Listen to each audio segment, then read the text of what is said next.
Yesus. Berhari-hari hidup yang katong rasa, dalam susah dan sana Tuhan ada berkatong. Tuhan Yesus sungguh manis lawannya. Mari bertepuk tangannya bagi Tuhan.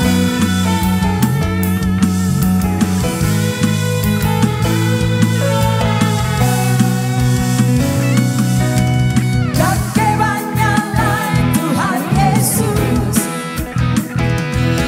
Berhari-hari hidup yang katong rasa, dalam susah dan sana Tuhan ada berkatong. Tuhan Yesus sungguh manis lawannya. Tuhan Yesus paling baik, paling baik, paling baik, paling baik, paling baik. Tuhan Yesus baik, Tuhan Yesus paling baik, paling baik, paling baik, paling baik, paling baik. Tuhan Yesus baik, Tuhan Yesus terlalu baik. Mari sama-sama nyanyikan.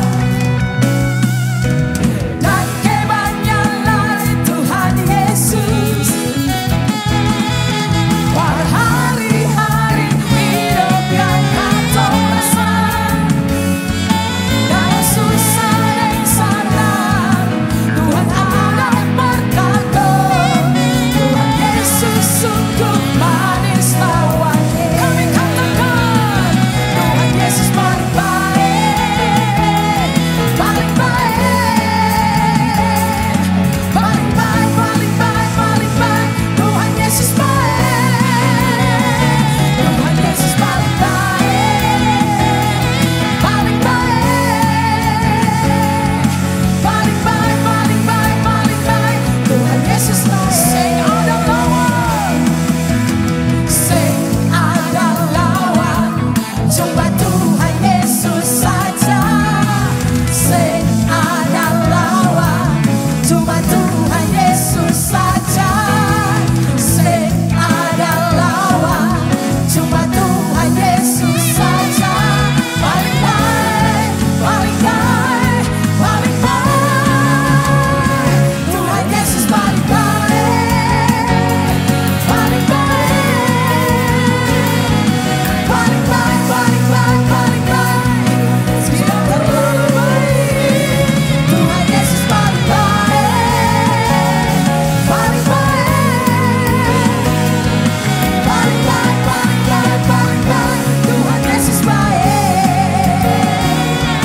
paling baik, paling baik, paling baik. Tuhan Yesus baik, paling baik, paling baik, paling baik. Tuhan Yesus baik, Tuhan Yesus paling baik. Beri tepuk tangan bagi Tuhan Yesus. Sungguh Tuhan Yesus paling baik untuk semua kita. Mari kita siapkan hati kita untuk mendengar firman Tuhan. Mungkin suara manusia mengecewakan kita, tapi suara Tuhan membalut kita. Mungkin suara manusia tidak menyenangkan hati kita, tapi yang pasti suara Tuhan menolong kita. Mari kita tundukkan kepala kita siap hati untuk kita terima berkat firman Tuhan. Di hati inilah rumahmu, di hati inilah kediamanmu Tuhan.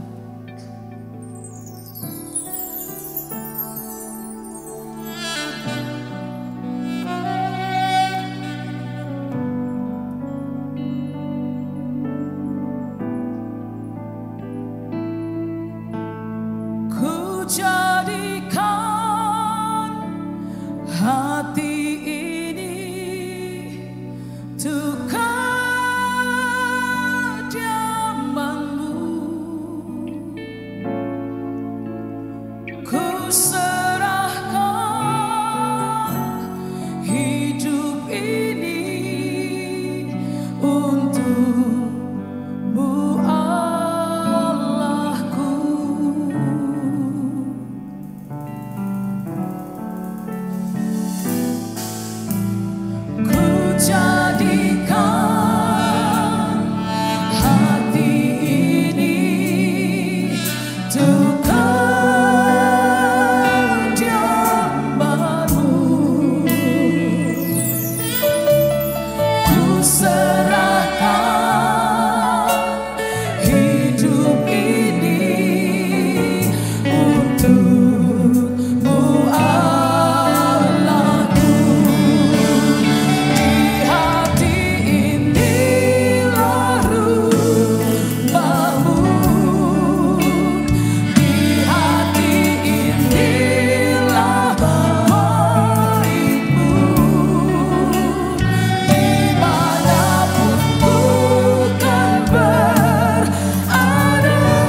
hati inilah bait-Mu. Di hati inilah bait.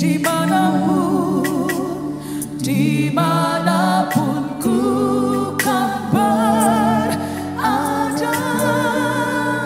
senantiasa Kau pun ada. Di hati inilah rumah-Mu. Di hati inilah rumah-Mu. Di dalam hati ini bait-Mu. Dimanapun ku kan berada, senantiasa Kau pun ada. Dimanapun ku kan berada, senantiasa Kau pun ada.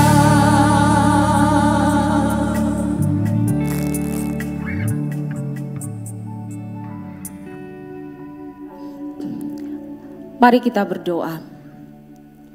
Bapa di sorga, Bapa yang kami sembah dalam anak-Mu Yesus Kristus, kami datang hari ini kepadamu.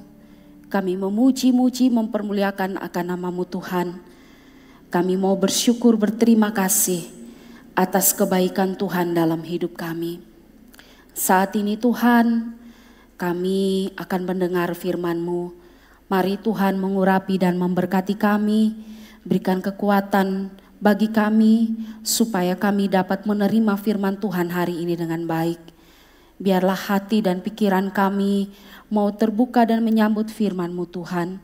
Dan jikalau firman-Mu menegur kami, maka biarlah Tuhan menolong supaya dengan rela hati kami mau kembali ke dalam jalan yang benar. Jikalau firman Tuhan yang kami dengar hari ini menguatkan dan meneguhkan kami, biarlah kami bersyukur dan mau setia dalam mengiring Tuhan di sepanjang hidup kami. Tuhan, hamba-Mu yang akan menyampaikan firman, Tuhan juga memberkati hamba-Mu dengan berbagai persiapan yang sudah hamba-Mu lakukan. Tuhan menolong supaya hamba dapat menyampaikan firman, menjelaskan firman dengan baik dan benar. Tuhan jauhkan dari salah penjelasan, Tuhan jauhkan dari segala kesesatan, dan biarlah Tuhan firman Tuhan yang diperdengarkan hari ini adalah firman Tuhan yang benar, firman Tuhan yang sejati, dan kami boleh bertumbuh di dalamnya. Terima kasih Tuhan. Hamba berdoa untuk anak-anak juga yang dimana mereka sudah datang di sini dan penuh semangat juga untuk belajar firman Tuhan dalam kelas sekolah minggu. Tuhan tuntun dan berkati mereka, berikanlah kekuatan, sukacita, kemampuan untuk menangkap pelajaran firman Tuhan supaya mereka bisa mengerti apa yang diajarkan. Mereka juga boleh percaya dan mengimani Yesus Kristus dalam hidup mereka. Guru-guru sekolah minggu yang sudah menyiapkan diri untuk melayani anak-anak, Tuhan berkati semua persiapan mereka, berikan sukacita, berikan kesabaran kepada mereka agar mereka dapat mengajar anak-anak kami dengan baik. Lindungi dan berkati anak-anak kami, jauhkan dari segala mara bahaya, dan biarlah ketika mereka bermain, mereka belajar firman Tuhan, mereka dapat melakukannya dengan sukacita. Terima kasih Tuhan, dan akhirnya kami semua hari ini, baik kami orang dewasa yang akan mendengar firman Tuhan, maupun anak-anak kami akan belajar dalam kelas sekolah minggu. Tuhan tuntun kami semua. Di dalam nama Tuhan Yesus Kristus kami berdoa. Amin.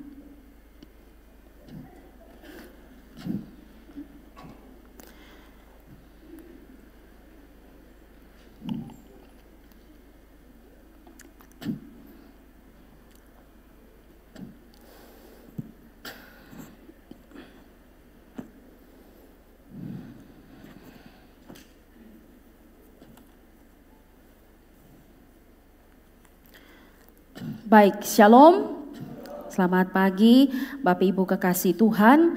Kita hari ini mau mendengar firman Tuhan yang saya beri tema bagi kita tentang nasihat seorang sahabat. Nasihat seorang sahabat, dan teks yang mendasari kita dalam perenungan hari ini terambil di dalam Filipi pasal yang keempat ayat yang ke-20 hingga ayat yang ketiga. Filipi 4 ayatnya yang kedua hingga ayat yang ketiga, demikian firman Tuhan. Eudie kunasihati dan Sintike kunasihati, supaya sehati sepikir dalam Tuhan. Bahkan kuminta kepadamu juga Sunsugos, temanku yang setia, tolonglah mereka, karena mereka telah berjuang dengan aku dalam pekabaran Injil bersama-sama dengan Clemens dan kawan-kawanku sekerja yang lain yang nama-namanya tercantum dalam kitab kehidupan. Bapak Ibu yang kekasih dalam Tuhan, tema kita hari ini tentang nasihat seorang sahabat. Itu sebenarnya saya ambil dari ayat yang kedua. Di ayat yang kedua tuh dia bilang, Eudie ku nasihati, Sintike ku nasihati. Ku di sini ya ada kata ku nasihati, dan ku di sini ini merujuk pada Paulus. Jadi Paulus itu memberikan nasihat kepada dua orang rekannya yang bernama Eudie dan Sintike, dan karenanya saya beri tema tentang nasihat seorang sahabat. Ya, mungkin itu menjadi latar belakang tema yang saya ambil hari ini.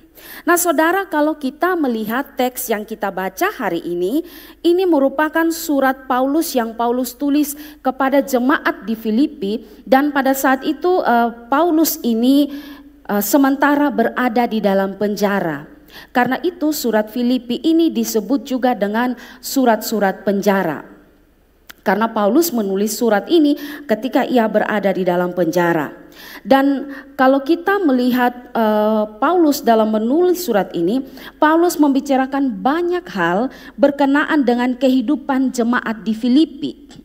Dan yang menarik bahwa di pasal yang terakhir, di pasal yang keempat itu, Paulus kalau kita baca tema yang diberikan oleh LAI, Lembaga Alkitab Indonesia, dia bilang nasihat-nasihat terakhir. Dan Paulus menyisipkan atau menyebutkan, menyinggung tentang dua orang ini, yaitu Eudie dan Sintike, di mana Paulus memberikan nasihat kepada mereka agar mereka dapat sehati dan sepikir di dalam Tuhan. Nah ini menarik, berarti dalam nasihat yang terakhir Paulus menyinggung tentang dua orang ini dan memberikan nasihat supaya mereka sehati dan sepikir di dalam Tuhan. Nah karena itu terkait dengan tema kita nasihat seorang sahabat, maka pada bagian ini kita akan mempelajari bagian ini dalam beberapa poin berkaitan dengan teks yang kita baca ini. Yang pertama yang akan kita belajar dari teks ini atau yang akan kita bahas adalah mengenal Eudie dan Sintike. Ya, mengenal Eudie dan Sintike. Siapa kedua orang ini yang disebutkan Paulus? Disisipkan Paulus untuk disebutkan di dalam pesan-pesan terakhirnya kepada jemaat di Filipi. Siapa mereka? Yang pertama yang kita bisa lihat yaitu bahwa mereka adalah orang perempuan. Eudie dan Sintike ini adalah orang perempuan atau mereka ini adalah perempuan. Ya, Eudie dan Sintike jelas adalah anggota jemaat di Filipi karena Paulus menulis surat ini kepada jemaat di Filipi, lalu Paulus menyinggung dua nama tersebut. Berarti pertama mereka adalah jemaat di Filipi. Tapi yang kedua, Eudie dan Sintike ini dilihat dari namanya, maka mereka ini adalah dua orang perempuan. Jadi mereka ini berjenis kelamin perempuan. Nah, walaupun ada beberapa pandangan atau penafsir yang kemudian mengatakan bahwa mereka ini bukanlah dua orang perempuan. Jadi Eudie dan Sintike ini satu laki-laki dan satu perempuan, bukan dua-dua perempuan. Adam Clark bilang begini, Eudie adalah seorang wanita dan Sintike seorang pria dan mungkin suami dari Eudia. Dia bilang begitu. Ini suami istri ya. Jadi Eudia seorang wanita dan Sintike seorang pria. William Barclay bilang begini. Auto Research Version berbicara tentang Audias dan Sintike. Sintike adalah nama perempuan, sedangkan Eudias adalah nama laki-laki. Ada suatu dukungan yang amat tua bahwa Eudias dan Sintike adalah kepala penjara Filipi dan istrinya. Jadi ada yang bilang bahwa ini kepala penjara Filipi dan istrinya. Euodias itu laki-laki dan Sintike itu perempuan. Ini beberapa penafsir yang berbeda-beda tentang melihat tentang Euodia dan Sintike ini. Mereka laki-laki dan perempuan dan bukan dua orang perempuan. Tapi saudara, kalau melihat dari namanya, Euodia dan Sintike ini adalah nama perempuan. Dan mereka adalah perempuan, ini terlihat dari kata mereka di dalam ayat yang ketiga. Mari kita lihat ayat yang ketiga. Bahkan ku minta kepadamu juga, Sun Sugos temanku yang setia, tolonglah mereka karena mereka telah berjuang dengan aku dalam pekabaran Injil. Di sini kata mereka dalam ayat ini menggunakan kata Yunani autais yang kata benda bentuk feminim. Kalau di dalam bahasa Yunani, setiap kata benda dalam bahasa Yunani itu mempunyai jenis kelamin. Jadi ada maskulin dan ada feminim. Dan pada bagian ini, kata yang dipakai yaitu autias yang adalah kata benda dalam bentuk feminim. Dan karena itu kalau kita melihat di dalam terjemahan Alkitab lainnya, supaya saudara membantu kedua wanita ini. Jadi disebut saudari, berarti ini menunjuk pada perempuan, dan dikatakan membantu kedua wanita ini. Bahkan di dalam ayat bagian lain di dalam terjemahan Alkitab yang terbuka dikatakan begini, ya aku meminta kepadamu sahabat-sahabat sejatiku, tolonglah perempuan-perempuan ini. Jadi ini menunjuk pada dua orang perempuan yang bertikai. Wikipedia bilang begini, Euodia dan Sintike adalah dua tokoh yang disebutkan dalam Perjanjian Baru. Mereka adalah anggota perempuan dari gereja di Filipi, dan menurut teks Filipi pasal 4 ayat 2-3 mereka terlibat dalam sebuah percekcokan.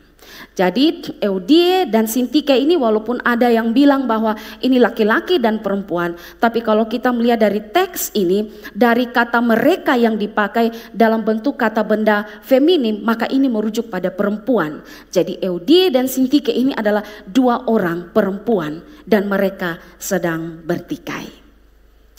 Itu pertama, bahwa Euodia dan Sintike ini adalah dua orang perempuan. Yang kedua, bahwa mereka ini adalah orang Kristen sejati atau mereka ini adalah orang percaya. Nah, tahu dari mana bahwa dua orang ini adalah orang Kristen yang sejati adalah orang percaya? Kita bisa melihat di dalam ayat yang ketiga di mana nama mereka bersama-sama dengan Clemens dan kawan-kawan Paulus yang lainnya tercantum di dalam kitab kehidupan. Ayat yang ketiga, karena mereka telah berjuang dengan aku dalam pekabaran Injil bersama-sama dengan Clemens dan kawan-kawanku sekerja yang lain yang nama-namanya tercantum dalam kitab kehidupan. Jadi ditulis di dalam kitab kehidupan. Nah, ini ayat yang menarik sekali. Yang pertama kita lihat dalam ayat ini menyebut kata kitab kehidupan. Jadi ada nama dalam kitab kehidupan itu mencatat nama-nama orang yang masuk surga. Jadi orang yang tercantum namanya dalam kitab kehidupan itu adalah orang percaya dan orang yang masuk surga. Wahyu pasal 21 ayat 27. Tetapi tidak akan masuk ke dalamnya sesuatu yang najis atau orang yang melakukan kekejian atau dusta, tetapi hanya mereka yang namanya tertulis dalam kitab kehidupan. Ya, mereka disebut sebagai orang ini, Euodia dan Sintike ini disebut sebagai orang percaya atau Kristen sejati karena nama mereka disebut di dalam kitab kehidupan atau ada dalam kitab kehidupan. Dan orang yang namanya tertulis dalam kitab kehidupan adalah orang yang masuk dalam kerajaan sorga. Sedangkan orang yang namanya tidak tercantum dalam kitab kehidupan itu akan masuk neraka. Wahyu pasal 5 ayat 20. Dan setiap orang yang tidak ditemukan namanya tertulis dalam kitab kehidupan itu, ia dilemparkan ke dalam lautan api itu. Ya, Jadi nama tercatat dalam kitab kehidupan masuk surga, yang tidak tercatat dalam kitab kehidupan dilemparkan ke dalam lautan api atau masuk neraka. Dan kita perlu ingat bahwa dicatat atau tidaknya nama seseorang dalam kitab kehidupan itu telah atau sudah dilakukan oleh Allah sebelum atau sejak dunia ini dijadikan. Wahyu pasal 13 ayat 8. Dan semua orang yang diam di atas bumi akan menyembahnya, yaitu setiap orang yang namanya tidak tertulis sejak dunia dijadikan di dalam kitab kehidupan. Wahyu 17 ayat 8. Dan mereka yang diam di bumi, yaitu mereka yang tidak tertulis di dalam kitab kehidupan sejak dunia dijadikan. Jadi tertulis atau tidaknya nama kita di kitab kehidupan itu sudah dilakukan oleh Allah sejak dunia dijadikan. Nah, ini jelas menunjukkan bahwa pengajaran tentang predestinasi, di mana penentuan Allah tentang siapa yang masuk surga dan tidak, itu adalah sesuatu yang benar. Nah, pasti kita tanya-tanya ajaran predestinasi ini apa? Bahkan saya dengar di dalam pernah di dalam ibadah sore kita eksposisi kitab 1 Petrus, ada juga jemaat yang bertanya tentang bagian ini. Ya, kalau bagian ini penjelasannya panjang, nanti bisa kita lihat di dalam penjelasan Pak Esra di YouTube yang sudah beliau lakukan, dan mungkin ada rekaman-rekaman khotbah, kita bisa belajar tentang bagian predestinasi ini. Tapi ini kita tidak akan bahas pada kali ini. Ya, jadi kitab kehidupan, nama mereka dicatat dalam kitab kehidupan, dan nama dicatat atau tidak di dalam kitab kehidupan itu sudah dilakukan oleh Allah sejak dunia dijadikan. Dan yang berikut bahwa dikatakan oleh Paulus ada nama-nama orang yang tercantum dalam kitab kehidupan. Ayat yang ketiga disebutkan ada Clemens, ada kawan-kawanku sekerja yang lainnya. Ya, Clemens di sini ada yang menganggap bahwa ini adalah Clement of Roma atau uskup dari Roma, tapi ini sesuatu yang tidak mendasar. Tapi yang pasti ada nama Clemens di situ yang Paulus sebutkan namanya tercatat dalam kitab kehidupan. Yang berikut ada nama yang dicatat dalam kitab kehidupan yang Paulus bicarakan di dalam ayat yang ketiga, yaitu kawan-kawan Paulus, kawan-kawan sekerjaku yang lain. Siapakah kawan-kawan sekerja Paulus yang lain? Ini Paulus tidak sebutkan dan karenanya tidak tercatat di dalam kitab suci. Tapi yang penting bahwa kawan-kawan sekerja Paulus yang Paulus maksudkan ini, nama mereka tercantum di dalam kitab kehidupan. Ya, ini penting, banyak kita nama tercantum di dalam gereja tapi tidak tercantum di dalam kitab kehidupan. Ya, terus yang berikut, selain Clemens, selain kawan-kawan sekerja Paulus, tapi juga ada Eudia dan Sintike. Nama mereka juga tercantum di dalam kitab kehidupan, dan ini jelas membuktikan bahwa mereka adalah orang pilihan dan mereka adalah orang Kristen sejati. Jadi dua orang yang bertikai ini, mereka adalah orang Kristen yang sejati. Adanya pertikaian atau perselisihan di antara mereka tidak membuktikan bahwa mereka adalah orang kafir atau bukanlah orang percaya. Kalau kita ingat Paulus bersama dengan Barnabas yang begitu rohani, mereka pelayan Tuhan yang luar biasa, rasul yang melayani, tapi mereka juga mengalami perpecahan, bukan? Di dalam Kisah Para Rasul 15 ayat 35 sampai 39 kita bisa lihat kisahnya di situ. Bahkan pada akhirnya Paulus dan Barnabas, mereka kemudian berpisah dalam pelayanan mereka. Jadi sekalipun ada pertikaian atau perselisihan di antara mereka, bukan berarti bahwa mereka adalah orang kafir atau orang yang tidak percaya kepada Allah. Mereka adalah orang yang percaya kepada Allah. Ya. Nah, tapi mungkin kita bertanya, dari mana Paulus tahu bahwa nama-nama mereka itu tercantum dalam kitab kehidupan? Tahu dari mana? Ya. Ada dua kemungkinan. Pertama, bisa dilihat dari buah kehidupan mereka yang menunjukkan iman mereka. Buah-buah kehidupan mereka yang menunjukkan bahwa mereka orang percaya. Karena mereka orang percaya, pasti nama mereka ada di dalam kitab kehidupan. Tapi bisa juga dari wahyu dari Allah. Allah yang memberitahukan kepada Paulus. Nama-nama pun yang benar, tapi dalam bagian ini jelas mereka adalah orang percaya, dan kalau mereka adalah orang percaya, pastilah nama mereka tercatat di dalam kitab kehidupan. Ya, itu yang ketiga tentang Euodia dan Sintike. Yang kedua, yang ketiga, melihat lebih dalam tentang mereka adalah orang Kristen yang aktif melayani. Dikatakan bahwa mereka bukan saja orang Kristen sejati atau orang percaya, tapi dikatakan di sini mereka adalah orang Kristen, orang percaya yang aktif melayani Tuhan. Ayat yang ketiga, karena mereka telah berjuang dengan aku dalam pekabaran Injil. Ya. Berjuang dengan aku dalam pekabaran Injil. Mereka aktif melayani, berjuang bersama dengan Paulus dalam mengabarkan Injil atau dalam pekabaran Injil. Dan ini sesuatu hal yang menarik, bahwa sekalipun mereka adalah perempuan, tetapi mereka melayani dengan sungguh, berjuang untuk pelayanan, bahkan melayani mengabarkan Injil. Dan ini sesuatu hal yang bagi saya patut diteladani oleh kita sebagai kaum perempuan dalam hal semangat dalam mengabarkan Injil. Ya, bahkan mereka aktif melayani, dan dikatakan bahwa mereka itu melayani secara sungguh-sungguh dan mati-matian. Dan ini ditunjukkan dengan kata berjuang di dalam ayat yang ketiga. Tadi ayat yang ketiga bilang mereka telah berjuang. Berarti pelayanan mereka ini sungguh-sungguh. Dalam terjemahan lama dikatakan bahwa kedua perempuan itu sudah berlelah bersama-sama dengan aku di dalam pemberitaan Injil. Berjuang mati-matian, berlelah, dalam terjemahan bahasa Indonesia sehari-hari dia bilang bekerja keras. Jadi mereka bukan hanya sekedar aktif melayani, tapi mereka berjuang, berlelah, bekerja keras bersama dengan Paulus di dalam mengabarkan Injil. Dan ini menunjukkan ada suatu perjuangan yang mati-matian, bahkan suatu pergumulan dan semangat mereka dalam pelayanan dan pemberitaan Injil. Jerry Autry berkata, jelaslah Euodia dan Sintike adalah wanita-wanita yang penting dalam jemaat di Filipi.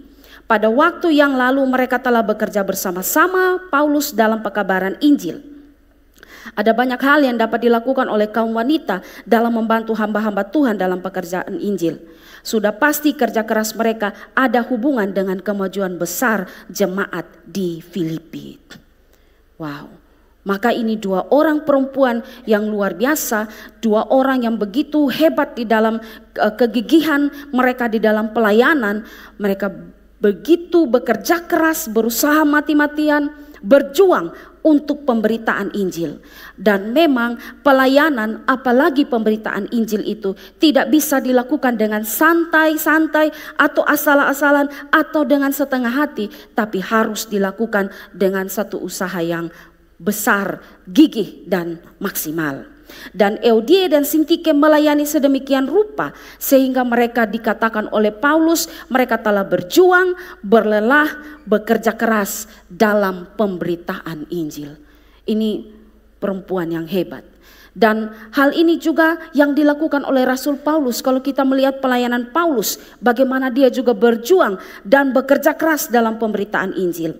2 Korintus 11 ayat 23. Apakah mereka pelayan Kristus? Aku berkata seperti orang gila. Aku lebih lagi. Aku lebih banyak berjerih lelah. Paulus berjerih lelah. Aku banyak berjerih lelah dan bekerja berat. Dia bilang berjerih lelah, banyak berjerih lelah dan bekerja berat. Ayat 28. Dan dengan tidak menyebutkan banyak hal lagi, urusanku sehari-hari yaitu untuk memelihara semua jemaat. Berjerih lelah dan bekerja keras, mengurus jemaat dan memberitakan Injil. 1 Korintus 15 ayat 10. Sebaliknya aku telah bekerja lebih keras daripada mereka semua. Dia telah bekerja keras, lebih keras daripada mereka semua. Ini sesuatu teladan yang begitu indah di dalam pelayanan dan khususnya pelayanan pekabaran Injil. Nah, kalau kita mau melihat dalam diri kita, pertanyaannya sekarang ketika kita melayani Tuhan, baik dalam berkhotbah atau mengajar, dalam memberitakan Injil, dalam memimpin pujian, dalam bermain musik, guru-guru sekolah minggu dalam mengajar sekolah minggu, pemuda revival dalam persiapan pelayanan, kaum wanita dalam persiapan pelayanan, revival men dalam persiapan pelayanan, komisi-komisi yang lain, sekretaris, bendahara, semua kita yang melayani. Apakah kita sudah dikatakan berjuang, berlelah, bekerja keras di dalam mempersiapkan pelayanan dan melayani Tuhan atau belum? Ataukah kita hanya santai-santai saja, ala kadarnya saja dalam mempersiapkan diri untuk pelayanan Tuhan? Ya, apakah sudah ada usaha yang maksimal dalam diri kita dalam melayani Tuhan hingga bisa dikatakan bahwa kita ini sudah berjuang, berlelah dan bekerja keras dalam melayani Tuhan atau tidak? Ingat bahwa di dalam melayani Tuhan kita perlu usaha yang maksimal dalam melayani Tuhan. Seringkali karunia yang ada pada kita membuat kita mampu tampil dengan baik dan membuat itu kita tidak lagi berusaha semaksimal mungkin untuk mempersiapkan diri dalam pelayanan. Karena kita sudah begitu mahir main musik, tidak perlu latihan atau latihan asal-asalan saja. Naik di panggung jadi pelayanan. Ataukah kita yang punya kemampuan menyanyi, kita sudah ini barang nih sulap sah jadi menyanyi. Ketika persiapan ibadah asal-asalan saja, nanti besok tampil dengan baik. Apakah begitu? Ingat bahwa pelayanan kita itu Tuhan melihat bahwa dan Tuhan menilai bahwa menilai pelayanan kita, Tuhan bukan hanya menilai hasil, tapi Tuhan menilai kerja keras atau usaha kita dalam melayani Tuhan. Karena itu jangan anggap enteng dalam pelayanan-pelayanan yang kita lakukan. Apalagi mungkin itu rutinitas, karena tiap minggu kita ada di dalam pelayanan, khususnya pelayanan altar. Jadi gampang, tiap-tiap minggu biasa begitu, jadi naik nanti aman sah, semua jadi, musik jalan bagus, menyanyi bisa bagus, ibadah jalan lancar. Jangan anggap remeh saudara, karena Tuhan menilai bukan hasil, tapi juga usaha dan kerja keras kita dalam mempersiapkan pelayanan. Maka tadi sewaktu kita berdoa lalu ada yang bilang, ini sudah rutinitas. Lalu Ibu Lin langsung skak di belakang. Saya harap bertobat ya.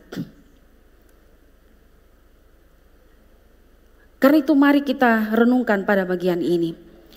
Kita yang biasa berkhotbah, baik itu pendeta, saya, teman-teman evangelis, majelis, dan semua kita yang biasa mempersiapkan diri untuk berkhotbah, baik di ibadah minggu, ibadah syukuran, bahkan di dalam renungan Lord. Mari kita pikirkan, sudahkah kita mempersiapkan khotbah dengan sungguh-sungguh bekerja keras untuk mempersiapkannya atau tidak? Lalu apakah kita juga sudah berjuang mati-matian dalam pelayanan pekabaran Injil atau tidak? Dan seberapa hebat atau gigihnya kita berusaha untuk mengabarkan Injil pada seseorang dan mengajak orang untuk datang ke gereja. Sudah berapa banyak usaha yang kita lakukan. Bahkan pada saat latihan dan persiapan untuk ibadah, WL, singer, pemusik, sudahkah kita bersungguh-sungguh serius dalam mengerahkan segala kemampuan untuk mempersiapkan diri dalam pelayanan minggu, atau hanya asal-asalan? Guru-guru sekolah minggu, sudahkah kita bersungguh-sungguh mempersiapkan pelayanan sekolah minggu? Ataukah hanya asal-asalan? Anak-anak kau tong kasih bodoh saja jadi. Mari pikirkan ini. Bagi pemuda, kaum pria, kaum wanita dalam mempersiapkan pelayanan, sudahkah kita bekerja sungguh-sungguh, bekerja keras untuk mempersiapkan pelayanan-pelayanan yang ada di dalam komisi? Dan sudahkah kita juga berdoa bagi pelayanan-pelayanan kita dan bagi semua yang melayani di gereja, dan berdoa bagi gereja atau tidak? Dan apakah kita semua juga berusaha meningkatkan mutu pelayanan dengan baik atau tidak? Nah, ini perlu dipikirkan. Karena pelayanan yang Tuhan lihat dari kita, kalau belajar dari Eudia dan Sintike, 2 orang perempuan, mereka bukan saja melayani, tapi bekerja keras, berjuang, berusaha mati-matian dalam pelayanan.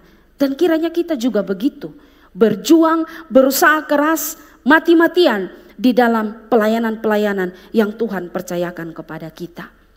Ingatlah bahwa jerih lelah dan perjuangan yang kita lakukan itu tidak pernah sia-sia.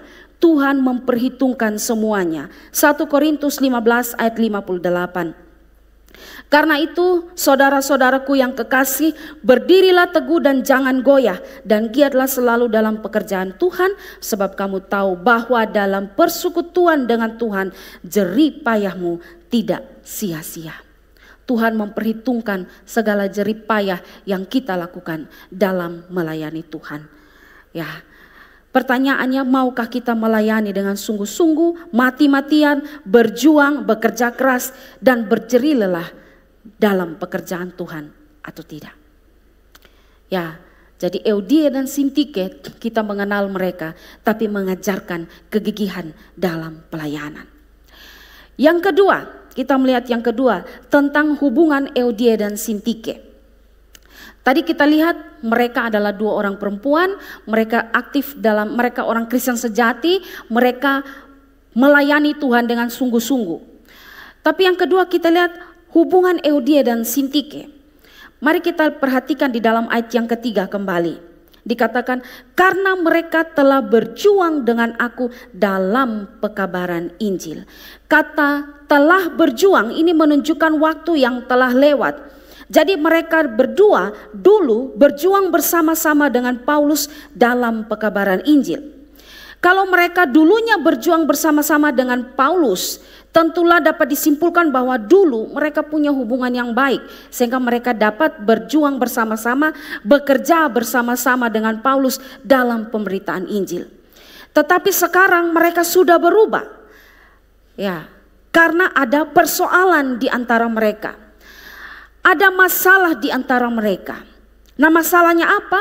Ya, tidak tahu secara pasti masalahnya apa. Tapi dari nasihat Paulus kepada mereka di dalam ayat yang kedua, dikatakan supaya sehati dan sepikir di dalam Tuhan. Ini menunjukkan bahwa ada konflik di antara mereka. Ya, ada konflik di antara dua orang pelayan ini. Nah, perhatikan bahwa mereka berdua sama-sama orang Kristen sejati. Mereka berdua sama-sama giat melayani Tuhan. Tapi sayangnya ada konflik di antara mereka berdua. Dan kalau kita lihat konflik ini, kelihatannya konflik yang mereka hadapi atau ada di antara mereka ini bukanlah hal yang prinsip atau berkaitan dengan iman Kristen. Bukan hal yang prinsip, karena kalau itu hal yang prinsip, maka Paulus pasti menegur pihak yang bersalah. Tapi ini bukan berkaitan dengan hal yang prinsip, karena Paulus tidak menyuruh mereka untuk tahan emosi atau saling mengampuni atau memaafkan. Paulus menyuruh mereka supaya mereka sehati sepikir di dalam Tuhan. Dan dari sini kita bisa menduga bahwa mereka bukan saling membenci, bermusuhan atau bertikai secara terbuka. Di antara mereka mungkin ada ketidakcocokan atau ada keretakan yang disebabkan ketidakcocokan mereka dalam cara bekerja atau hal lainnya, sehingga membuat mereka itu tidak sepikir lagi di dalam Tuhan. Dan Paulus menasehatkan mereka untuk sehati sepikir. Jadi di antara mereka mungkin hanya ada keretakan yang disebabkan oleh ketidakcocokan dalam cara kerja atau hal lainnya. Ini persoalan yang akhirnya membuat mereka sudah berubah satu dengan yang lain. Ya, saya ingat khotbah kemarin itu mungkin mungkin keledai dan lembu dan keledai. Jadi mungkin ada tidak cocok di dalam cara kerja dan bagaimana yang membuat akhirnya mereka bertikai di situ. Nah, meskipun demikian, ini tetap adalah sebuah persoalan yang harus diselesaikan karena ini merusak pelayanan mereka yang baik itu. Ini membuat bisa berakibat fatal bagi pelayanan mereka. Jerry Autry berkata, kedua wanita ini berselisih paham dan tidak lagi bekerja bersama-sama dan mungkin tidak bekerja sama sekali. Seluruh jemaat itu mulai merasa pengaruh yang merugikan dari pertikaian dan percekcokan kedua wanita ini. Ini perempuan yang bertikai, Pak. Jadi harus diselesaikan persoalan ini. Abineno berkata begini, apa kesalahan mereka tidak dijelaskan di sini? Mungkin hanya perbedaan paham pribadi saja, tetapi perbedaan paham pribadi yang dapat merusak hubungan mereka dan menghalang-halangi pekerjaan pekabaran Injil yang mereka layani. Karena itu Paulus meminta kepada mereka supaya sehati sepikir di dalam Tuhan. Nah, ini persoalan yang harus disikapi dengan baik. Nah, kalau kita berpikir tentang pertikaian atau persoalan yang mereka alami, ya, di samping persoalan ini bisa juga pertikaian mereka itu menyeret banyak jemaat ke dalam dua kubu yang berseberangan, baik dari kubu Euodia ataupun kubu Sintike. Saya ingat Pak Esra pernah berkata bahwa kalau ada orang yang kalau ada orang yang pernah mengatakan bahwa Pak Esra bilang bahwa di belakang setiap orang itu minimal ada 10 orang yang pro dia atau yang bela dia, begitu. Jadi ketika kita atau seseorang itu bertikai dengan orang lain, ingat bahwa ada orang-orang yang dukung dia di belakang dia, dan hanya di depan saja yang bertikai, tapi pasti pendukung-pendukungnya juga bisa ikut bertikai. Dan kalau misalnya saya dan Ibu Lin bertikai, di belakang Ibu Lin ada Ibu Rita, ada Kak Ferdi dan segala macam, dong mereka pro Kalin. Lalu di belakang saya ada Ibu Puan, Ibu Katofel dan segala macam, mereka bela saya. Jadi saya dan dia yang kelihatannya di muka bertikai, tapi sebenarnya kita pendukung juga ikut bertikai. Nah, ini bahaya. Ini bahaya di dalam persatuan gereja. Ini bahaya kalau terjadi di dalam gereja, maka gereja itu bisa terpecah belah dan berantakan. Pertikaian semacam ini. Ini bahaya pertikaian karena selain bisa menghambat atau merusak pelayanan, juga dapat memecah belah gereja Tuhan. Ya. Dan jika kita renungkan bahwa pasti di balik pertikaian Euodia dan Sintike ada pekerjaan setan di sana. Setan tahu bahwa Euodia dan Sintike adalah anak-anak Tuhan yang giat di dalam mengabarkan Injil, dan karena itu ia menyebarkan bibit perpecahan dan pertikaian dengan harapan akan mempengaruhi dan merusak pelayanan mereka. Relasi buruk akhirnya bisa merusak pelayanan mereka. Dan sayangnya bahwa ada banyak anak-anak Tuhan yang tidak sadar dan mereka terus saja bertikai atau berselisih, dan akhirnya mengakibatkan perpecahan di tengah-tengah gereja Tuhan. Ya, kesalahpahaman, ketersinggungan kecil bisa dipakai oleh setan untuk menghancurkan pelayanan dan persekutuan kita. Dan karena itu harus cepat sadar. Saya bersyukur beberapa waktu yang lalu, bukan dalam tahun ini, sekitar 3 atau 4 tahun yang lalu, saya kemudian di WA oleh seorang saudara. Dia WA bilang begini, "Nyak, ingat, itu mungkin itu mungkin setan pakai dia untuk kasih kacau pelayanan. Abaikan saja, fokus pada Tuhan, berdamai sudah." Waktu saya di WA begitu, saya kirim emotikon menangis saja. Saya seperti diingatkan, hati-hati pada pekerjaan setan yang bisa merusak pelayanan kita. Ya, sayangnya banyak anak Tuhan yang tidak sadar dan kita terus dalam pertikaian dan perselisihan dan mengakibatkan perpecahan di tengah-tengah gereja Tuhan. Kalau ada yang seperti itu sementara bertikai, sadarlah bahwa saudara sementara menjadi alat setan untuk menghancurkan pekerjaan Tuhan. Sadar dan kembali.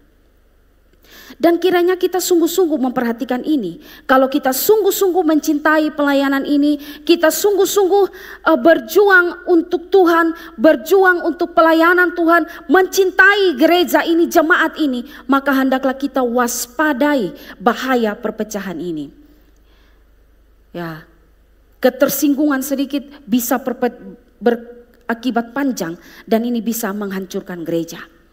Ya, saudara, saya tidak mengatakan bahwa kita harus kompromi dalam segala hal demi sebuah perdamaian, khusus untuk hal-hal yang prinsip. Jadi kalau ada hal-hal yang prinsip berkaitan dengan iman Kristen, maka demi kedamaian kita kompromi. Tidak. Kalau hal yang bersifat prinsip atau hal yang bersifat sesuatu yang berkaitan dengan iman Kristen, maka kita perlu untuk berdiri dan membela. Tapi kalau hal-hal yang tidak bersifat prinsip, maka kita bisa perlu adanya toleransi, kompromi, ya, agar supaya terciptanya persekutuan yang indah. Kalau satu tersinggung dengan satu, ya perlu saling rendah hati untuk memaafkan. Abaikanlah yang ada itu, kita memaafkan supaya pelayanan berjalan dengan baik. Tapi kalau hal-hal yang bersifat prinsip berkaitan dengan iman, maka kita harus bisa berani berdiri dan membelanya. Rasul Paulus menasihati dalam 1 Korintus 1 ayat 10.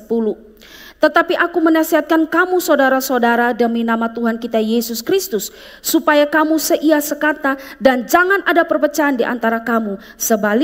Tetapi sebaliknya supaya kamu erat bersatu dan sehati sepikir. Nah, ini pelajaran yang baik bagi kita dalam kehidupan berjemaat, agar dapat sehati sepikir di dalam Tuhan. Maukah kita menjaga kesatuan gereja ini? Kalau kita sudah terlanjur bertikai dengan orang lain, maukah kita membereskannya sehingga hal ini tidak menjadi sesuatu yang dapat merusak pelayanan kita dan persekutuan kita dalam jemaat? Kalau ada di dalam jemaat kita, dalam kebersamaan pelayanan kita, ada yang bertikai, ada yang perang dingin dan sebagainya, selesaikan segera agar ini tidak merusak persekutuan dan pelayanan kita.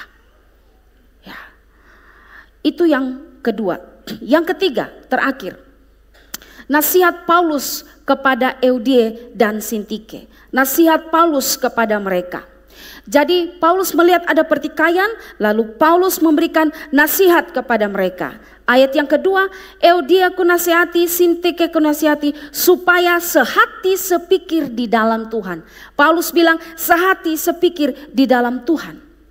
Bahkan tidak sampai di situ saja, Paulus meminta Sunsugos untuk menolong Eudia dan Sintike supaya menolong mereka agar mereka kembali bersatu atau berdamai. Ayat yang ketiga, bahkan ku minta kepadamu juga Sunsugos temanku yang setia, tolonglah mereka. Nah, kalau kita lihat di sini di ayat yang ketiga ada kata Sunsugos. Sunsugos itu siapa? Ya, sukar diketahui karena siapa itu Sunsugos.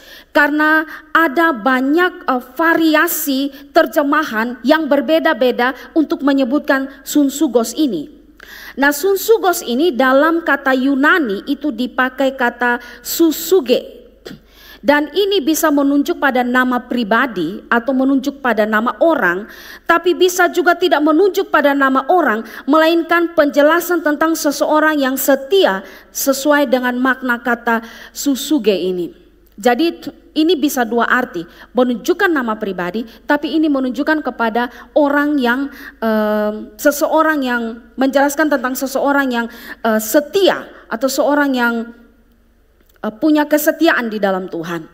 Nah, itulah sebabnya kalau kita melihat tentang ayat ini di dalam beberapa terjemahan itu berbeda. Di dalam kitab LAI terjemahan baru jilid 1 itu dikatakan dipakai kata Sunsugos, disebut Sunsugos ayat yang kita baca. Tetapi di dalam terjemahan yang lain tidak menggunakan atau tidak menyebut nama Sunsugos tapi menyebut yang lain. Kita lihat di dalam bahasa Indonesia sehari-hari ayat yang ketiga. Kepada rekan saya yang setia, tidak pakai nama Sunsugos, tapi menyebut rekan saya yang setia. Dalam King James Version berkata, teman sekerja yang setia. Ini penafsiran tentang Sunsugos ini. Saya kutip penjelasan dari Bapak Pendeta Budi Asali. Dia bilang begini, ada beberapa penafsir tentang kata ini. Pertama, pendapat yang mengatakan bahwa susuge ini adalah nama orang. Pendapat yang mengatakan bahwa Susuge ini adalah nama orang beralasan bahwa pertama, ada beberapa manuskrip yang menuliskan kata Susuge itu dengan menggunakan huruf besar sebagai huruf pertama. Kedua, kalau ini bukan nama, bagaimana mungkin orang yang diminta tolong itu tahu bahwa dirinya lah yang dimintai tolong oleh Paulus? Kalau memang penafsiran ini benar, maka ayat yang ketiga itu seharusnya berbunyi, bahkan ku minta kepadamu juga, Sunsugos yang setia, tolonglah mereka. Kedua, pendapat yang mengatakan Susuge ini bukanlah nama orang, beralasan bahwa pertama, mayoritas manuskrip tidak menggunakan huruf besar sebagai huruf pertama dari kata Susuge. Kalau yang kedua, kalau Paulus berani menuliskan tanpa menyebutkan nama, maka pastilah Paulus tahu bahwa kata-kata teman yang setia atau benar itu sudah cukup jelas bagi orang yang ia maksudkan.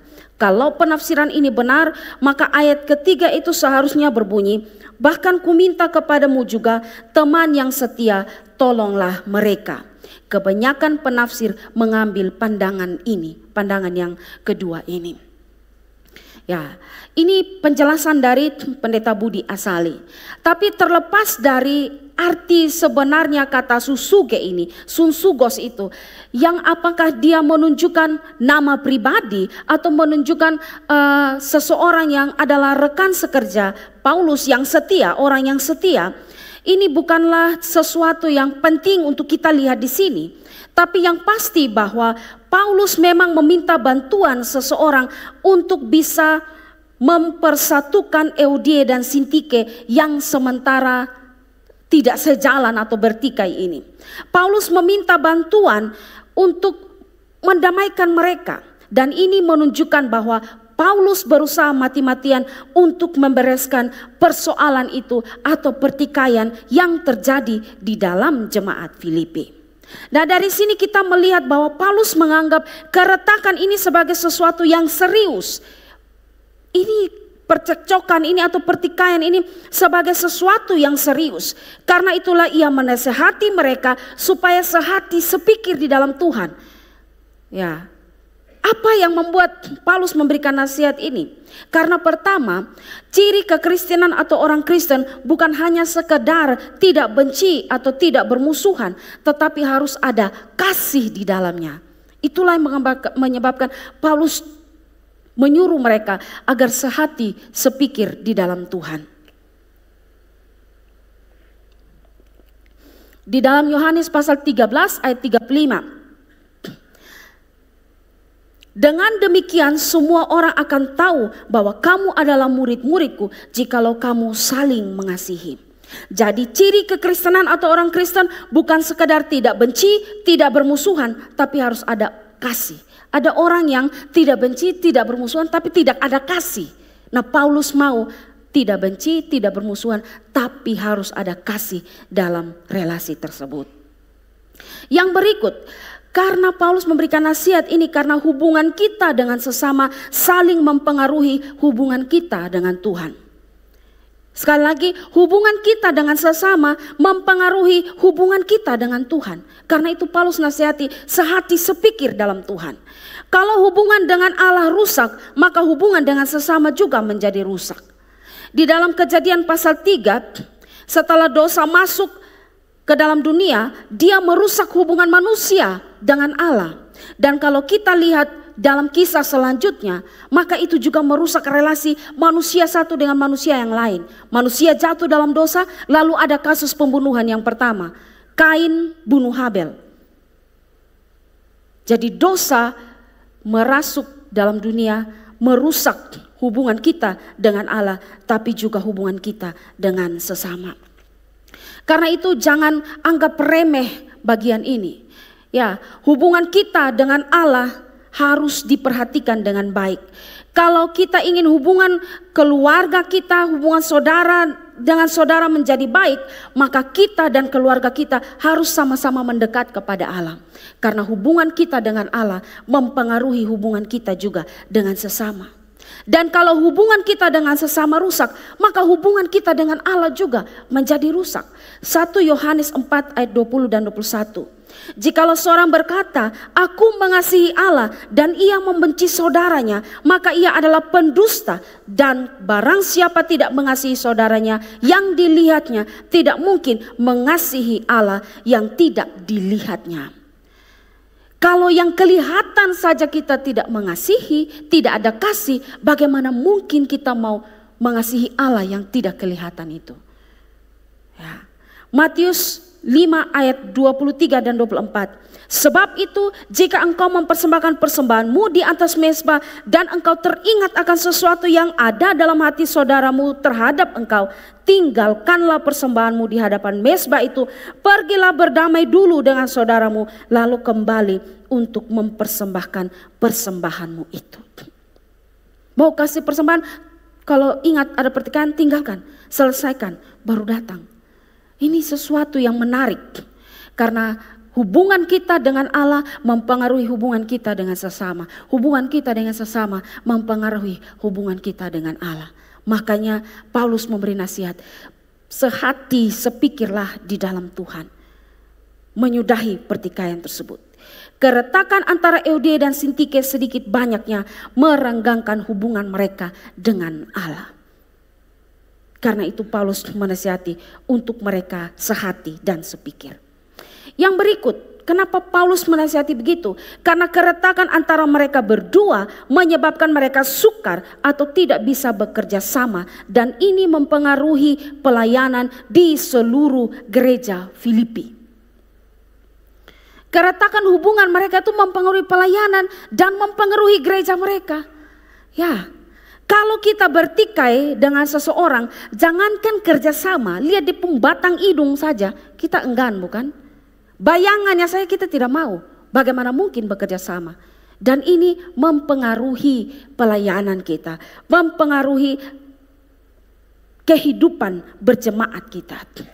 Karena itu kalau ada, bertobat, sehati sepikirlah dalam Tuhan. Yang berikut, karena keretakan ini bisa berkembang menjadi sesuatu yang lebih besar, seperti kebencian, pertengkaran yang terbuka, dan sebagainya. Ini persoalan percekcokan mungkin ketidaksesuaian dalam bekerja, pelayanan misalnya begitu. Kalau tidak diselesaikan atau tidak ada kerendahan hati untuk minta maaf dan kembali memperbaiki hubungan, maka yang kecil itu bisa menjadi besar. Ada pendukung di belakang, tambah hasut sana hasut sini, baku benci, hancur sudah pelayanan. Apalah yang diharapkan? Nah, ini penting untuk disadari oleh kita. Karena itu jangan anggap remeh kalau ada pertikaian atau ada perselisihan, segera berusaha untuk selesaikan. Selesaikan segera supaya tidak mempengaruhi relasi kita di dalam melayani Tuhan. Selesaikan segera, ya. Tapi kalau kita melihat nasihat Paulus bukan saja menyuruh mereka untuk sehati sepikir, tapi bagi saya Paulus luar biasa. Ayat yang kedua, dia bilang Eudia ku nasihati, Sintike ku nasihati. Paulus tidak hanya kasih nasihat Eudia ku nasihati, lu begini-begini, atau Sintike ku nasihati begini, tidak. Tapi dia bilang Eudia ku nasihati, Sintike ku nasihati. Dua-duanya Paulus nasihati. Dia tidak hanya menasihati satu pihak saja, tapi dua-dua dia nasihati. Misalnya kalau Andi merugikan atau menyakiti hati si Budi, lalu si Budi menjadi marah, jengkel, dan dia membalas, maka sangat tidak adil kalau kita datang dan tegur si Budi. Hai Budi, kamu membalas kejahatan dengan kejahatan, kurang ngajar kamu ya, bertobat. Kita hanya tegur si Budi. Lalu kita tidak tegur si Andi. Ya, harusnya yang benar adalah kita datang dan bilang begini, Budi, sabar, jangan balas kejahatan dengan kejahatan. Tapi Andi berhenti merugikan atau menyakiti hati si Budi, berdamai. Itu sesuatu yang baik. Artinya bahwa di sini Paulus tidak memihak Andi atau Budi. Paulus netral. Dan dia mengusahakan perdamaian di antara kedua saudara, Eudie dan Sintike ini. Ya, mungkin ini kita bisa refleksi bagaimana kita ketika menghadapi menjadi orang yang di tengah-tengah ketika ada pertikaian. Kita berat sebelah kah, kiri kah, kanan kah, atau kita di tengah untuk menjadi pembawa damai. Itu pikir sendiri dan renungkan. Selain itu, selain Paulus dia tidak memihak sebelah, tapi kita melihat di sini juga Paulus turun tangan sendiri untuk menasihati mereka. Dia tidak menghindari tugas sebagai tanda kutip kegembala pembina begitu ya, karena dia mendirikan jemaat ya. Tidak mengalihkan tugas itu. Ini berat. Mendamaikan dua orang yang bertikai ini perlu bijaksana yang besar. Paulus turun tangan untuk itu. Tapi kalau kita lihat Paulus minta tolong pada Sunsugos itu untuk mendamaikan mereka. Kenapa Paulus minta tolong? Karena saya bilang tadi Paulus sementara ada di penjara. Karena itu Paulus tidak bisa datang langsung. Tapi kalau kita lihat dengan usaha dia minta tolong Sunsugos, kemudian dia menasihati Eudia dan Sintike, berarti Paulus turun tangan langsung dan menyelesaikan konflik ini. Ya, ini sesuatu hal yang menarik di sini. Paulus menasihati Eudia dan Sintike supaya sehati dan sepikir. Dua orang bisa sama-sama ada di dalam Tuhan, tapi tidak bisa sehati sepikir karena dua orang bertikai. Bisa juga ada dua orang itu bisa sehati dan sepikir, tapi mereka berdua tidak ada di dalam Tuhan. Ini merupakan persekutuan atau persahabatan atau kecocokan antara dua orang kafir dan tidak percaya. Dan dua hal ini tidak benar.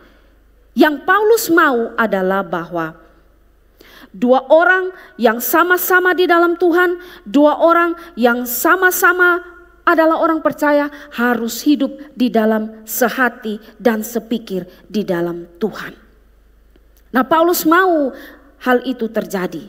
Dan nasihat Paulus ini menunjukkan bahwa semua perpecahan bisa diperdamaikan di dalam Tuhan, asalkan kedua pihak yang bertikai itu mau menyelesaikannya. Karena itu dalam persoalan ini berhati-hatilah dengan sikap tegar tengkuk, tidak mau mengalah, jaga gengsi dan segala macam, karena ini menyebabkan tidak bisa terwujudnya perdamaian. Paulus berusaha keras untuk mendamaikan. Tapi ini juga bisa terjadi kalau dua orang yang bertikai itu tidak tegar tengkuk. Mereka mau mengalah dan tidak jaga gengsi. Pasti ada kedamaian. Tapi kalau tidak, susah sudah datang. Ya. Karena itu saudara, kita kalau melihat dua orang yang tak sehati atau sepikir dan mereka bertengkar, maka jangan mengadu domba atau menceritakan kejelekan si A, hal-hal yang jelek, menceritakan si A tentang kejelekannya kepada si B, ataupun menceritakan kejelekan si B kepada si A. Ini bukan sesuatu yang baik. Ini lu adu domba orang untuk bakalahi. Tapi kalau melihat orang yang bertikai, jangan bersikap acuh tak acuh atau menganggap remeh atau sudahlah itu urusan mereka. Ingat bahwa itu sesuatu yang serius dan harus diselesaikan, diperdamaikan dengan baik dan sesegera mungkin agar tidak melebar pada hal-hal yang lain. Atau kalau mungkin saat ini kita mengalami keretakan atau mengalami pertengkaran, perselisihan dengan orang lain, maka berusahalah untuk membereskan. Dengan pertama, banyak berdoa. Berdoa supaya Tuhan kasih kemampuan kita untuk memaafkan dan menyelesaikan. Kedua, mengajak orang itu bicara. Ketemu dia, bicara yang baik dengan dia. Ketiga, minta maaf. Tidak ada ruginya kita minta maaf. Harga diri tidak turun kalau kita minta maaf. Kita mengusahakan sesuatu yang baik. Keempat, kalau misalnya kita mengalami kendala, minta tolong orang yang kita anggap rohani untuk bisa menjadi perantara bagi kita dalam atau mediasi kita supaya hubungan yang kurang akur itu menjadi akur. Jangan silent treatment dan berharap orang lain mengerti hati kita. Aduh susah bos. Ya, justru itu memperkeruh suasana. Ya, Kalau ada di antara kita yang sementara bertikai, itu tadi bilang, berdoa, ajak bicara, minta maaf, atau cari orang yang dianggap bisa menjadi penengah yang baik.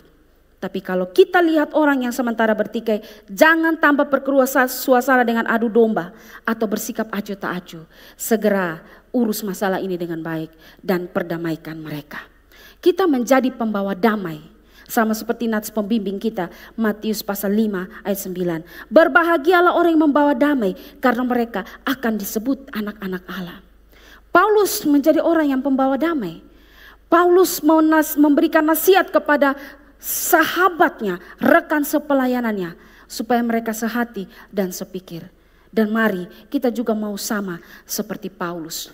Dengarlah nasihat Paulus ini, dengarlah nasihat seorang sahabat ini. Karena ini berguna dalam persekutuan kita, baik antara kita dengan sesama maupun kita dengan Allah. Tapi juga ini menjaga keutuhan dari gereja dan pelayanan kita.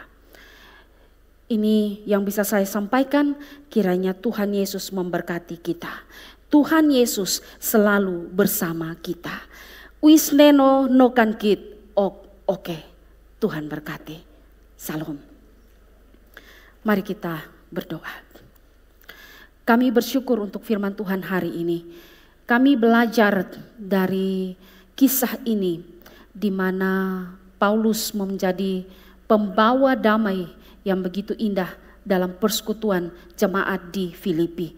Biarlah kami yang sudah belajar hari ini, kami bisa memahami ini, dan Tuhan menolong kami supaya kami bisa menjadi pembawa damai yang baik dalam persekutuan kami maupun di dalam gereja kami.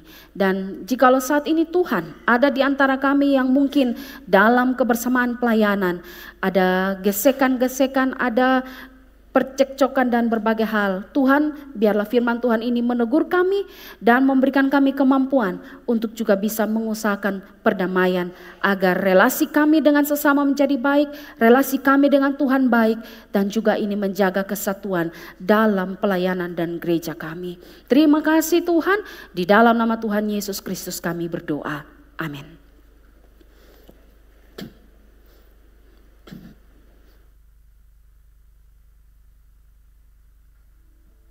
Puji Tuhan, kita bersyukur firman Tuhan pagi hari ini menolong kita, memberkati kita. Terima kasih Mama Pendeta untuk berkat firman-Nya, sungguh menolong kita, menasihati kita dan meneguhkan kita.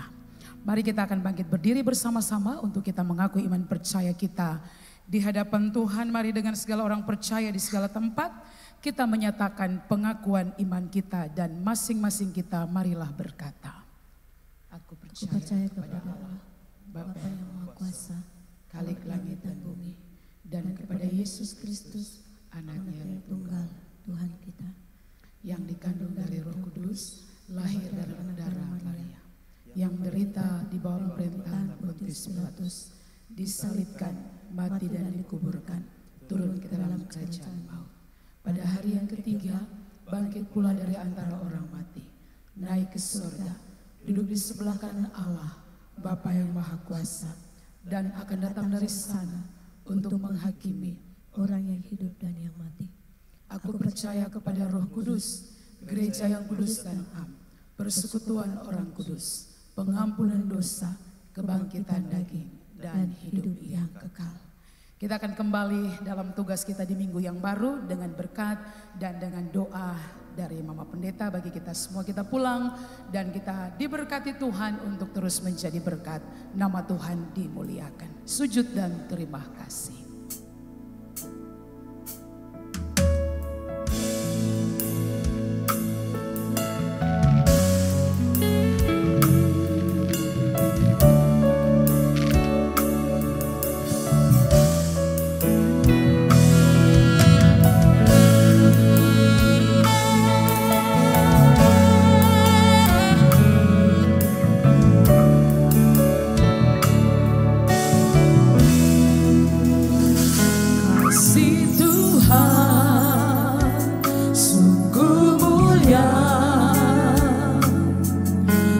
Dan sempurna mengasihiku.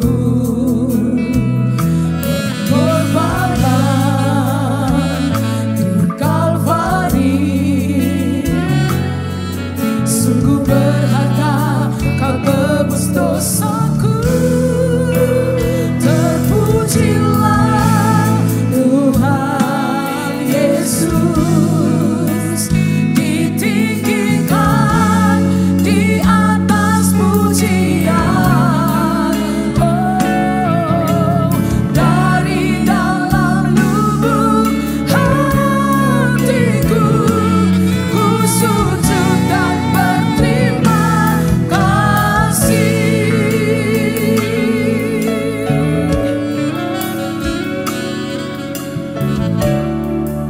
Kasih Tuhan tak bersyarat, kasih Tuhan tak bersyarat, tak seperti cinta yang ada di dunia. Selalu lebih dari yang layak ku terima di hidupku. Terpujilah Tuhan Yesus, ditinggikan di atas pujian. Oh, dari dalam lubuk hatiku, ku sujud dan berterima kasih. Terpujilah Tuhan Yesus, ditinggikan di atas pujian. Oh, dari dalam lubuk hatiku, ku sujud dan terpujilah, terpujilah, terpujilah Tuhan. Terima kasih Tuhan Yesus, kami naikkan di atas pujian. Tuhan, dari dalam lubuk hatiku, ku sujud dan berterima kasih. Dari dalam lubuk hatiku, ku sujud dan berterima kasih. Dari dalam lubuk hatiku, ku sujud dan berterima kasih.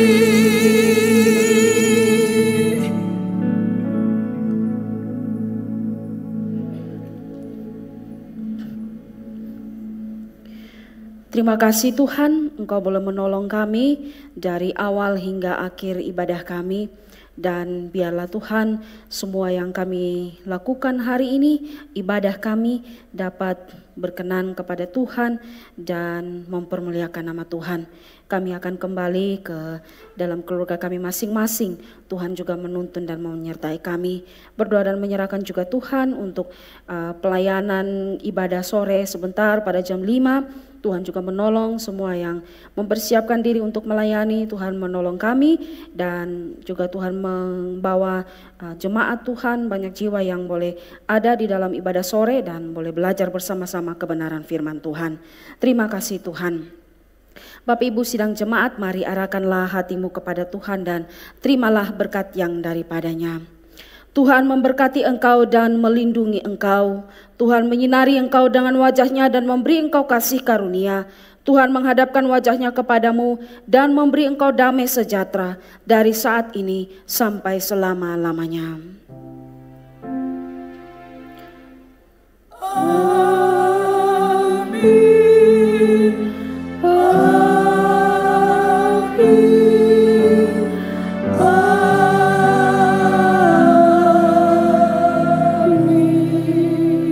Silakan duduk kembali.